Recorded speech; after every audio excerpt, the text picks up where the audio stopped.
Hey everyone, welcome back. So, guess what? We're reading more from the wonderful collection of Native American lore and culture. We are on a story titled The Siege of Courthouse Rock, and it's from the White River Sioux tribe. Let's go. Nebraska is green and flat, a part of the vast corn belt. There are farms everywhere and silos, and the land does not look like the West at all. But as you travel on toward the setting sun, you find three great wild rocks which rise out of the plains. First, you come to Chimney Rock, towering like a giant needle on the prairie. It was a famous landmark for the settlers in their covered wagons as they traveled west on the Oregon Trail, or took the more southerly route to the Colorado goldfields. Then you come to the twins, Courthouse Rock and Jailhouse Rock. That's funny because the courthouse literally puts you in the jailhouse. That's an interesting pair name. Formed of yellowish stone, they are covered with yucca plants and sagebrush. Mud swallow nests in the rock faces. If you climb one of the twins, there is a wonderful view of the plains all around. And westward beyond the plains rise the chalk cliffs and the sandhills of Nebraska, home of many western Sioux. Okay, so now we know that the Sioux, many of them, resided and still reside in Nebraska. That's good. A long time ago, a Sioux war party surprised a war party of Pawnee near Courthouse Rock. We Sioux had been fighting many battles with Pawnee. Okay, so the Pawnee and the Sioux, I guess, had a little trouble there. The whites had pushed nations like ours, whose homeland was further east near the Great Lakes, westward into the prairie and the hunting grounds of other tribes. Maybe the Pawnee were there before us. Who knows? At any rate, now we were hunting the same herds in the same place, and naturally we fought. This is an interesting example of uh, going into a land that's already established, changing their boundary lines, and making them fight each other. It's a tact of colonization for sure. I guess there must have been more of us than of the Pawnee, and they retreated to the top of Courthouse Rock to save themselves. Three sides of Courthouse Rock go straight up and down like the sides of a skyscraper. No one can climb them. Only the fourth side had a path to the top, and it could be easily defended by a few brave men. Thus the Pawnee were on the top and the Sioux at the foot of Courthouse Rock. The Sioux chief told his warriors, "It's no use trying to storm it. Only 3 or 4 men can go up that path abreast.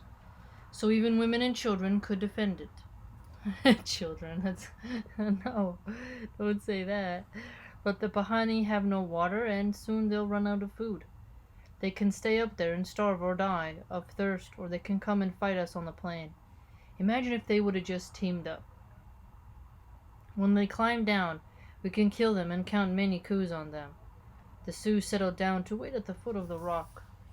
On the summit, as the Sioux chief expected, the Pawnee suffered from hunger and thirst. They grew weak, though there was little hope for them. They had a braver leader who could use his head. He knew that 3 sides of the rock were unguarded, but that one would have to be a bird to climb down them.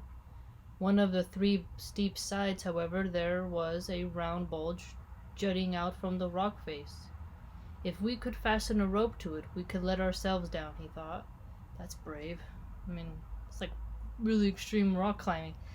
But the outcropping was too smooth, round, and wide to hold a lasso. Then the Pawnee leader tried his knife on the rock bulge. He found that the stone was soft enough for the knife to bite easily into it. Dang, what kind of knife did he have? Could penetrate rock. And he began patiently whittling a groove around the bulge. He and his men worked only at night so that the Sioux wouldn't see what they were up to. After 2 nights they had carved the groove deep enough. When they tied all their rawhide ropes together, they found that the line would reach the ground. On the 3rd night the Pawnee leader tried one end of the rope around the bulge of the rock. He himself tested it. Wow, so look at that. The Pawnee leader tried it out before he just sent someone else to do it. That's pretty commendable. He could have just sent somebody and be like, "You go, and if you die, you die. I'm so important." But instead, look, he tries himself. He himself tested it by climbing all the way down and then up again, which took most of the night. That's a good leader. On the next and fourth night, he told his men, "Now we do it. Let the youngest go first." The Pahani climbed down one by one, the youngest and least accomplished first, so that a large group could belay them. What? Oh, least accomplished first. That just hit me. Who's the least accomplished? You. You go first. And more experienced warriors later. The leader came down last. The Sioux did not notice them at all, and the whole party stole away. Oh, look at that. The Sioux stayed at the foot of the rock for many days. They themselves grew hungry because they had hunted out all the game. At last, a young brave warrior said, "They must be all dead up there. I'm fed up with waiting.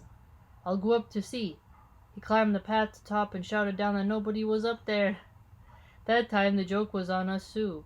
It's always good to tell a story honoring a brave enemy, especially when the story is true. Are there any Pahani listening? Told by Jenny Leading Cloud at Wright River Rosebud Indian Reservation, South Dakota, 1967, recorded by Richard Erdos. That is clever. So when Spartacus, right, he was cornered on a hill with his gladiators when the Roman army came. We learned a lot about hills and structures and having rocks and then not being able to escape a summit. And look how they handled it, the Pahani and the Sioux. That's interesting. Courthouse Rock, Jailhouse Rock, and Chimney Rock, and the Oregon Trail. That's a cute story.